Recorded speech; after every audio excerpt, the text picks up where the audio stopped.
Welcome to my YouTube channel world literature. आज जो topic discuss करने वाले हैं वो है सुल्तानाज ड्रीम बाय बेगम रुकैया। बेगम रुकैया की स्टोरी है जिसको आज हम डिस्कस करने वाले हैं। फर्स्ट ऑफ ऑल अगर हम टाइटल को डिस्कस करें तो इस स्टोरी को जो है वो टाइटल दिया गया है सुल्तानाज ड्रीम। मीन्स के बेगम रुकैया ने इस स्टोरी में सुल्ताना का ड्रीम जो है वो उसको डिस्क्राइब किया है। अब वो क्या ड्रीम है उसको जो है वो हम आगे चल के जो है वो डिस्कस करेंगे। तो सुल्तानाज ड्रीम जो इसको टाइटल दिया गया है उसमें जो वर्ड सुल्ताना है उसका मीनिंग होता है सुल्तान की वाइफ या फिर एम्प्रेस। तो सुल्ताना का ड्रीम जो है वो हम इस पूरी स्टोरी में जो है वो देखने वाले हैं। तो अपना लेक्चर जो है वो स्टार्ट करते हैं। फर्स्ट ऑफ ऑल बेगम रुकैया को डिस्कस कर लेते हैं। बेगम रुकैया की बर्थ हुई थी 9 दिसंबर 1880 में। इनकी डेथ हुई थी 9 दिसंबर 1932 में। इन्हें जो है वो बेगम रुकैया ही कहा जाता है कॉमनली। एंड ये प्रोमिनेंट बंगाली फेमिनिस्ट थिंकर हैं, writer, educator and political activist भी हैं ब्रिटिश इंडिया से। फर्दर जो है वो अपने वर्क का इंट्रोडक्शन डिस्कस करते हैं। सुल्तानाज ड्रीम एक्चुअली में इसको 1905 में लिखा गया था। एंड ये बंगाली फेमिनिस्ट यूटोपियन स्टोरी है। अब ये यूटोपियन स्टोरी क्या होती है? यूटोपियन स्टोरी वो होती है जो कि इमेजिनेशन बेस्ड हो या फिर किसी की कोई विश हो जिसमें जो है वो रियलिटी ना हो। ऐसी स्टोरीज को जो है वो हम यूटोपियन स्टोरी कहते हैं। तो ये एक फेमिनिस्ट यूटोपियन स्टोरी है। मीन्स के हमारी राइटर जो है वो ऐसी सोसाइटी चाहती हैं जहाँ पे जो है वो फेमिनिज्म को उसके राइट्स के साथ जो है वो प्रमोट किया जाए एंड ट्रू फेमिनिज्म को जो है वो फॉलो किया जाए। तो इसीलिए इस विश को जो है वो राइटर ने डिस्क्राइब किया है इस स्टोरी में। सुल्तानाज ड्रीम को 1905 में ही जो है वो पब्लिश करवाया गया था द इंडियन लेडीज मैगजीन में। फर्दर जो है वो हम ओवरव्यू डिस्कस करते हैं। एक्चुअली में ये जो स्टोरी है इसमें जो है वो रिवर्स पर्दा दिखाया गया है। वैसे हम कॉमनली अगर हम लोग इंडियन लिटरेचर को पढ़ें या फिर हम ओल्ड इंडियन लिटरेचर की बात करें या फिर हम मुग़ल इरा की बात करें या फिर पोइट्री के इरा की बात करें तो उसमें क्या होता था कि एक जनाना होता था एंड एक मर्दाना होता था। जनाना जो कि फ़ीमेल्स के लिए होता है जहाँ पे फ़ीमेल्स जो हैं वो सेफ़ रहती हैं और वहाँ पे जो है वो फ़ीमेल्स को ही अलाउ किया जाता है कि वो जनाना में जा सकती हैं। एंड दूसरा होता है मर्दाना जहाँ पे जो है ना वो सिर्फ मेल्स होते हैं और मेल्स की जो है ना वो गैदरिंग्स होती हैं। तो जनाना एंड मर्दाना ऐसे होते हैं। तो अब ये जो हम स्टोरी डिस्कस करने वाले हैं इसमें क्या किया गया है, जो मेल्स हैं उनको जो है ना वो जनाना तक रिस्ट्रिक्ट कर दिया जाता है कि आप लोगों को जो है ना वो जैसे फीमेल्स को रिस्ट्रिक्ट कर दिया जाता है दूसरी सोसाइटी से कि आप बाहर नहीं जा सकती हैं। मेल्स को कहा जाता है कि आप पर्दा करें सभी औरतों से, सभी लेडीज़ से, सभी फीमेल्स से। तो इस चीज़ को जो है ना वो हम ऑपोजिट वे में इस स्टोरी में डिस्कस करने वाले हैं। और इम्पॉर्टेंट चीज़ हम देखेंगे कि फीमेल्स कैसे नॉन वायलेंटली एक वॉर को एंड कर देती हैं और कैसे जो है ना वो वर्ल्ड को ब्यूटीफुल बनाती हैं कि फीमेल्स भी जो है ना वो काम कर सकती हैं और वो मेल्स के बिल्कुल इक्वल हैं और फीमेल्स के अंदर भी ये कैपेबिलिटीज़ हैं कि वो मेल्स के जैसे काम कर सकें, वो सोसाइटी में जो है ना वो प्रोग्रेस लेकर आ सकें या फिर जो टेक्निकल प्रोग्रेस है वो लेकर आ सकें। तो इस चीज़ को भी जो है ना वो हम इसमें देखने वाले हैं। अब इसकी जो प्लॉट समरी है उसको हम स्टार्ट करते हैं। सबसे पहले जो हमारा मेन कैरेक्टर है इस स्टोरी का वो सुल्ताना है जो प्रोटैगनिस्ट है। अब वो क्या होता है कि वो कलकत्ता में है और कोलकाता की एक इवनिंग वो एक ना ड्रीम देखती है। अब ड्रीम देखने से पहले वो अपनी चेयर पे बैठी थी सुल्ताना और वो इंडियन सोसाइटी के बारे में सोच रही थी। अब इंडियन सोसाइटी में क्या था? इनइक्वालिटी थी, इनजस्टिस था, वुमेन जो है वो सिक्योर नहीं थी, मेल्स डोमिनेंट थे और ऑपरेशन भी जो है ना वो कंटिन्यू था अभी तक। तो सुल्ताना इन सभी चीज़ों को जो है ना वो सोच रही थी और ऐसे ही सोचते-सोचते वो नींद में चली जाती हैं और वो ड्रीम देखना शुरू करती हैं। अब वो जब ड्रीम में चली जाती हैं ना तो वो सबसे पहले क्या देखती हैं? वो एक लेडी को देखती हैं जिसको वो समझती हैं कि शायद ये मेरी फ्रेंड सिस्टर सारा है। अब वो सिस्टर सारा क्या है कि इनवाइट करती हैं सुल्ताना को कि आओ और इस गार्डन को विज़िट करो, यहाँ पे जो है ना वॉक करो और यहाँ पे जो है ना वो ऑब्ज़र्व करो एनवायरनमेंट को। सबसे पहले तो सुल्ताना थोड़ी हेसिटेट होती है कि मुझे जो है वो ऐसे किसी भी स्ट्रेंज जगह पे जो है वो घूमना नहीं चाहिए। लेकिन देन जब वो देखती है ना कि ये सिस्टर सारा है और वो सिस्टर सारा के साथ अपना ओल्ड टाइम जो है ना उसको याद करती है कि हम दोनों जो है ना वो दार्जिलिंग में एक ऐसा टाइम था कि हम फीलिंग्स को शेयर किया करते थे या फिर हम एक साथ जो है वो बहुत अच्छा टाइम गुजारा करते थे।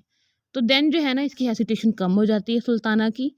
और उसके बाद सुल्ताना ये भी सोचती है कि इस गार्डन में कोई मेल ना हो क्योंकि मैं तो जो है वो पर्दा करती हूँ और कोई मेल जो है वो मुझे देख ना ले। तो वो इस चीज़ के लिए भी थोड़ी सी डरी हुई थी। बट सिस्टर सारा उसे कहती है कि यहाँ पे जो है ना वो मेल्स को आना अलाउ नहीं है। तो आप जो है ना बड़ा पीसफुली यहाँ पे अपना टाइम जो है वो एन्जॉय कर सकती हैं। आप इस गार्डन को पीसफुली विज़िट कर सकती हैं। देन क्या होता है, सुल्ताना जो है ना वो जब बाहर जाती है तो वो देखती है कि एक फाइन मॉर्निंग है, एक ब्यूटीफुल मॉर्निंग है, स्ट्रीट्स जो हैं वो बिजी हैं, लेकिन कोई वहाँ पे मेन जो नहीं है। मेन मीन्स के कोई भी मेल वहाँ पे प्रेजेंट नहीं है। अब सुल्ताना के पास से जो लोग गुजर रहे थे, वो सुल्ताना की तरफ देख रहे थे और स्ट्रेंज सी लैंग्वेज में सुल्ताना का जो है ना वो मजाक भी उड़ा रहे थे, उसका फन बना रहे थे। सिस्टर सारा जो है ना वो सुल्ताना को एक्सप्लेन करती है कि बाकी सभी लोग जो तुम्हें देख रहे हैं, वो इसलिए तुम्हारा फ़न बना रहे हैं कि वो तुम्हें मनुष्य समझ रहे हैं। मनुष्य मीन्स के वो तुम्हें इंसान समझ रहे हैं, ह्यूमन बीइंग समझ रहे हैं, क्योंकि तुम इंसानों की तरह, ह्यूमन्स की तरह जो है वो शाय फ़ील कर रही हो। सुल्ताना जो है ना वो देन रियलाइज़ करती है कि मैं जिसके साथ घूम रही हूँ, ये एक स्ट्रेंजर है, ये सिस्टर सारा नहीं है, इसकी फ्रेंड नहीं है। सुल्ताना जो है वो अब नर्वस भी होती है और थोड़ा ऑकवर्ड भी फ़ील करती है, क्योंकि वो एक पर्दानशीन वुमन थी, जो कि हर मेल से पर्दा करती थी और किसी भी मेल के सामने जो है वो नहीं जाया करती थी। सुल्ताना जो है वो अब गार्डन को एन्जॉय करना शुरू हो गई थी, वहाँ की ब्यूटी को देखती है, एनवायरनमेंट को एडमायर करती है, हर चीज़ उसको बड़ी खूबसूरत और ब्यूटीफुल जो है ना वो लग रही थी। वो स्ट्रेंजर जिसको सुल्ताना सिस्टर सारा कह रही थी, वो कहती है कि कोलकाता को भी जो है ना वो बिल्कुल इसी गार्डन की तरह जो है ना वो हो जाना चाहिए। सुल्ताना कहती हैं कि कोलकाता जो है ना वो ऐसा नहीं हो सकता है, क्योंकि कोलकाता के जो मेन हैं, जो उनके मेल्स हैं, वो बहुत बिजी हैं अपने प्रॉब्लम्स में। उन्हें जो है वो हॉर्टिकल्चर में कोई इंटरेस्ट नहीं है, उन्हें गार्डनिंग में जो है ना वो कोई इंटरेस्ट नहीं है। सुल्ताना देन जो है ना वो इंक्वायर करती है सिस्टर सारा से कि मेल्स जो हैं वो यहाँ पे क्यों नहीं है, कि मेन की जो एब्सेंस है वो यहाँ पे कैसे मेंटेन की हुई है, कोई भी जो मेल है वो मुझे नज़र नहीं आ रहा है। तो सिस्टर सारा देन एक्सप्लेन करती है कि यहाँ पे जो मेल्स हैं उनके लिए एक प्रॉपर प्लेस बनाई गई है, जिसको जो है वो इंडोर्स कहा जाता है। और जो लेडी लैंड है, जो कि यहाँ की क्वीन है, वो मेन को रिस्ट्रिक्ट करती रहती है मर्दानाज में। मीन कि उसने पॉलिसी बनाई हुई है कि सारे मेल्स जो हैं वो मर्दानाज में रहेंगे, पर्दा में रहेंगे और वो किसी फीमेल्स के सामने जो है वो नहीं आएँगे। देन एक्सप्लेन किया जाता है कि मर्दाना किसको कहते हैं। मर्दाना बिल्कुल ज़नाना के इक्वल ही होता है। ज़नाना जो कि फीमेल की सिक्योर प्लेस होती है, एंड मर्दाना जो कि मेल्स की सिक्योर प्लेस होती है, जहाँ पर मेल्स पर्दा करते हैं एंड ज़नाना में जो है वो फीमेल्स पर्दा करती हैं। सुल्ताना और सिस्टर जो है वो देन डिबेट करते हैं ज़नानाज़ पर और मर्दानाज़ पर। सुल्ताना कहती है कि कोलकाता में जो है ना वो ज़नानाज़ में रहती है और वहीं पे जो है ना वो बड़ा सिक्योर फ़ील करती है। और वो कहती है कि मैं सिर्फ़ अपने घर वालों से जो है ना वहाँ पे मिल सकती हूँ, मैं आउटसाइडर्स से जो है वो मिलना मुझे जो है बिल्कुल अलाउ नहीं है ज़नाना में। देन सिस्टर सारा कहती है कि ये कितनी अनफ़ेयर बात है कि हार्मलेस वुमेन को जो है ना वो शट कर दिया जाता है इन ज़नानाज़ में। इवन के मेल्स को शट करना चाहिए, उन्हें जो है वो रिस्ट्रिक्ट करना चाहिए, क्योंकि मेल्स जो हैं वो लुनेटिक्स होते हैं, वो वाइल्ड एनिमल्स होते हैं, उन्हीं से जो है ना वो सोसाइटी को ख़तरा होता है, फीमेल्स को जो है वो ख़तरा होता है। और एक सिविलाइज्ड सोसाइटी में मेल्स को जो है ना वो फ्रीली रोम नहीं करने देना चाहिए। उन्हें जो है वो मर्दानाज़ में रखना चाहिए। तो यहाँ पे जो है ना वो सिस्टर सारा मेल्स के अगेंस्ट बात करती हैं। सुल्ताना देन कहते हैं कि मेन जो हैं वो स्ट्रॉन्गर हैं इंडियन सोसाइटी में, एंड वुमेन को जो है वो कुछ भी कंसीडर नहीं किया जाता है, कि इंडियन सोसाइटी में उनका कोई रोल जो है वो नहीं कंसीडर किया जाता है। सिस्टर सारा कहती है कि लाइंस हमेशा जो है ना वो स्ट्रॉन्ग होते हैं ह्यूमन से, बट ये नहीं कि हम उन्हें जो है ना वो डोमिनेट होने दें, हमें जो है वो उनके अगेंस्ट फाइट करना चाहिए, चाहे कि लाइंस जितने भी मर्जी स्ट्रॉन्गर हैं। सिस्टर सारा जो है वो एम्ब्रॉयडरी का भी काम करती हैं। जो सिस्टर सारा के सराउंडिंग में वुमेन है वो इस बारे में बात करती हैं। सुल्ताना सरप्राइज़ होती है सिस्टर सारा की एक्टिविटी को देखकर, कि सिस्टर सारा के पास नीडल वर्क का भी टाइम होता है और वो लेबॉर्ट्री को भी जो है ना वो देखती है, वहाँ पे भी जो है वो काम करती है। देन सुल्ताना एंड सिस्टर सारा जो है ना उनकी आपस में कन्वर्सेशन चलती है काम के रिलेटेड। तो सुल्ताना कहती है कि इंडियन मैन जो हैं वो 7 आवर्स अ डे जो है ना वो काम करते हैं। पर सिस्टर सारा कहती है कि मैं सिर्फ 2 आवर्स जो है ना वो काम करती हूँ। एंड सिस्टर सारा कहती है कि ये काम मैं इसलिए खुद करती हूँ कि मेल जो हैं वो एम्ब्रॉयडरी का काम बहुत अच्छा नहीं कर सकते हैं। एंड देन सिस्टर सारा कहती है कि इंडियन मैन जो हैं वो 6 आवर्स तो स्मोकिंग करते हैं, बाकी के 2 आवर्स वो जो है ना वो सिर्फ काम करते हैं, या फिर 1 आवर जो है ना वो काम करते हैं। देन सिस्टर सारा जो है वो सुल्ताना को किचन का विज़िट करवाती हैं। अब किचन में जब ये एंटर होने वाली थी, उसी से पहले जो है ना वो मेल्स को कहा जाता है कि आप लोग यहाँ से जो है ना वो चले जाएँ, क्योंकि पर्दा करना है। तो इसलिए जो है ना वो मेल्स वहाँ से सभी चले जाते हैं। देन सिस्टर सारा एंड सुल्ताना जो है वो किचन का विज़िट करती हैं और सुल्ताना देखती है कि हर चीज़ बहुत नीट एंड क्लीन है, फूड जो है वो सोलर एनर्जी पे जो है ना वो कुक किया जा रहा है। एंड सिस्टर सारा जो है ना वो सुल्ताना को बताती हैं कि हम सोलर एनर्जी को और हीट को जो है ना वो बहुत यूज़ करते हैं। एंड जो हमारी लेडी लैंड है वो सोलर एनर्जी को जो है ना वो डिफरेंट पर्पसेस के लिए जो है वो यूज़ करती हैं। उसके बाद सिस्टर सारा जो है वो कंट्री की रीसेंट हिस्ट्री बताती है इंडिया की तरह।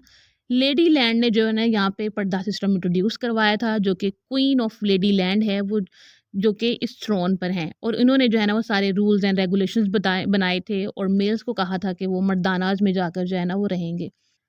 देन सिस्टर सारा बताती हैं कि क्वीन ने जो है ना वो एजुकेशन के लिए बहुत काम किया। वो चाहती थी कि सभी फीमेल जो है ना वो एजुकेशन जो है वो हासिल करें। एंड उन्होंने इसलिए यूनिवर्सिटीज़ बनाए, स्कूल्स को फंड किया ताकि सभी गर्ल्स जो है ना वो इक्वली एजुकेट की जाएं। एंड देन एक और चीज़ भी लीगल की गई कि जो वुमेन 21 एज की हैं उसी के बाद जो है ना वो मैरिजेबल हैं, वो शादी कर सकती हैं। उसके बाद 2 यूनिवर्सिटीज़ ऐसी भी बनाई गई जहाँ पे वुमेन जो हैं वो डिफरेंट इन्वेंशंस करती हैं। जैसे कि उन्होंने क्लाउड से वाटर को हार्वेस्ट किया बलून्स में, और देन उस वाटर को जो है ना वो यूज़ किया जाता है एग्रीकल्चरल पर्पसेस के लिए। उसके बाद ये जो इन्वेंशन थी वो यहाँ पे नहीं रुकी। इस इन्वेंशन से क्या हुआ कि स्टॉर्म्स आना कम हो गए, जो कंट्री में वाटर था वो बहुत ज़्यादा हो गया, मीन्स के किसी भी चीज़ की हमें कमी नहीं हुई और हमने एक ब्यूटीफुल लैंड जो है ना वो बना लिया अपनी लैंड लेडी की हेल्प से। सुल्ताना सभी चीज़ों को अंडरस्टैंड कर रही थी, सिस्टर सारा के साथ मिलकर और इस लैंड को जो है वो विज़िट कर रही थी।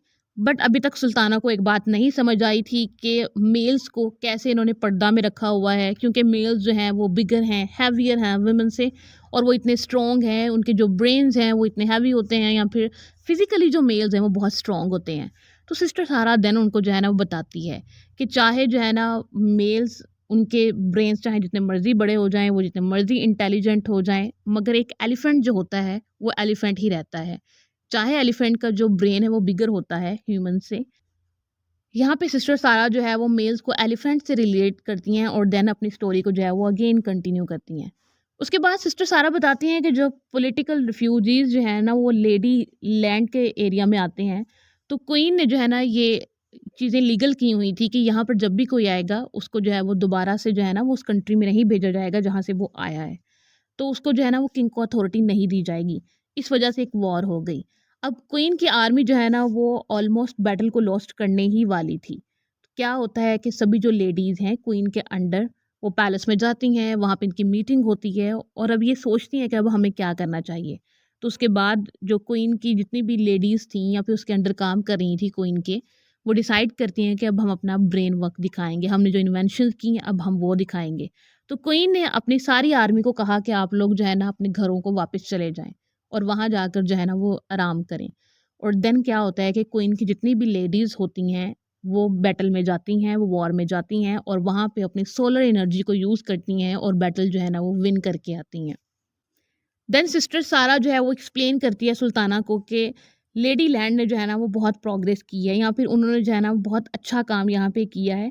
हमारे हाउसेस ऐसे बनाए गए हैं, हमारा मैकेनिज़्म ऐसे बनाया गया है कि जब विंटर्स होते हैं हमारे जो हाउसेस हैं वो वार्म रहते हैं, एंड जब समर्स होते हैं तो हमारे हाउसेस जो हैं वो कोल्ड रहते हैं। और जो लेडी लैंड का रिलीजन है, या फिर जो इस पूरे एरिया का, इस लैंड का जो रिलीजन है, वो लव और ट्रुथ पे बेस करता है। अगर कोई जो है ना वो झूठ बोलता है तो उसको जो है ना वो एग्ज़ाइल कर दिया जाता है, कंट्री से निकाल दिया जाता है, और अगर कोई सिंसियरली रिपेंट करे उसको जो है वो माफ़ भी कर दिया जाता है। सुल्ताना कहती है कि मुझे लेडी लैंड से मिलना है, एंड सिस्टर सारा जो है वो इसको लेकर जाती है लेडी लैंड के पास। एंड देन जो है ना सिस्टर सारा बताती है कि जो हमारी क्वीन है, जो लेडी लैंड है, उन्हें कोई इंटरेस्ट नहीं है डोमिनेट होने की दूसरी कंट्रीज़ पर और किसी से भी जो है वो फ़ाइट करने की। ना ही तो उन्हें कोहिनूर डायमंड चाहिए, ना ही उन्हें पीकॉक थ्रॉन चाहिए। यहाँ पे जो है ना, यहाँ पे हमें क्रिटिसिज्म नज़र आता है कोहिनूर डायमंड पे, कि जिस तरह से जो है वो कॉलोनियल टाइम पीरियड था। तो कहती हैं कि हमारी जो लेडी लैंड है, उन्हें ऐसा कुछ भी नहीं चाहिए। क्वीन से मिलने के बाद सिस्टर सारा जो है वो सुल्ताना को लेडी लैंड की यूनिवर्सिटीज़ विज़िट करवाती हैं, लेबॉर्ट्रीज़ विज़िट करवाती हैं, फैक्ट्रीज़ विज़िट करवाती हैं, और इन्होंने जो ऑब्जर्वेटरीज़ की होती हैं या फिर जो एक्सपेरिमेंट्स किए हुए हैं, वो सब जो है ना वो दिखाती हैं। इस टूर के बाद क्या होता है कि ये एयर कार लेती हैं, एंड सुल्ताना वहाँ से जो है ना वो स्लिप हो जाती है उस एयर कार से, और अपने ड्रीम से जो है ना वो जाग जाती हैं। अब ये जब वेक करती हैं तो क्या होता है कि ये दोबारा से उसी चेयर पे होती हैं और अपने बेडरूम पे होती है, और अपने ड्रीम पे जो है वो सोचना शुरू कर देती है। एंड इसी के साथ ये जो स्टोरी है वो एंड हो जाती है। बहुत ही इंटरेस्टिंग एंड अमेजिंग स्टोरी थी। क्योंकि हर फीमेल यही चाहती है कि वो सिक्योर फील करे अपने होम में, अपने कंट्री में। एंड ऐसी सोसाइटीज़ होनी चाहिए जहाँ पर जो है ना वो आपको इक्वल राइट्स दिए जाएँ, आपको सेफ्टी दी जाए और आपको कोई डर ना हो, आपको मेल फ़ियर ना हो, या फिर आप अपने घर से जो है ना वो एक सेफ्टी के साथ निकल सकें और विदाउट एनी फ़ियर जो है ना वो आप अपने घरों से बाहर जो है ना वो जा सकें। एंड ये जो ड्रीम सोसाइटी हमने इसमें डिस्कस की है स्टोरी में, इस तरह की ड्रीम सोसाइटी जो है ना वो हर किसी की विश होती है। इवन कि मेरी भी यही विश है कि जब हम बाहर निकलें तो हमें जो है ना वो हर रोड पर, हर शॉप पर जो है ना वो मेल्स जो हैं वो ना देखें। मीन्स कि जब आप अपने घरों से बाहर निकलते हैं, हर फीमेल जो है ना ये चीज़ जो है वो फेस करती है कि आप अपने घर से बाहर निकले और कोई ना कोई जो है वो आपको देख रहा है, कोई ना कोई आप पे जो है वो जजमेंट्स पास कर रहा है, कोई ना कोई आपको जो है वो क्रिटिसाइज़ कर रहा है। तो हम ऐसी सोसाइटी नहीं चाहते हैं कि जहाँ पे जो है वो हमें जज किया जाए, क्रिटिसाइज़ किया जाए। जैसे मेल्स जो है ना वो अपने घरों से बाहर जा सकते हैं, आउटसाइड जा सकते हैं। हम फीमेल्स भी जो हैं वो अपने घरों से बाहर जा सकती हैं। हमने कभी जो है वो मेल्स को जज नहीं किया, तो मेल्स को भी चाहिए कि वो फीमेल्स को जज ना करें। आज के लेक्चर में बस इतना ही। वीडियो को लाइक और शेयर और चैनल को ज़रूर सब्सक्राइब कीजिएगा। Thanks for watching my channel.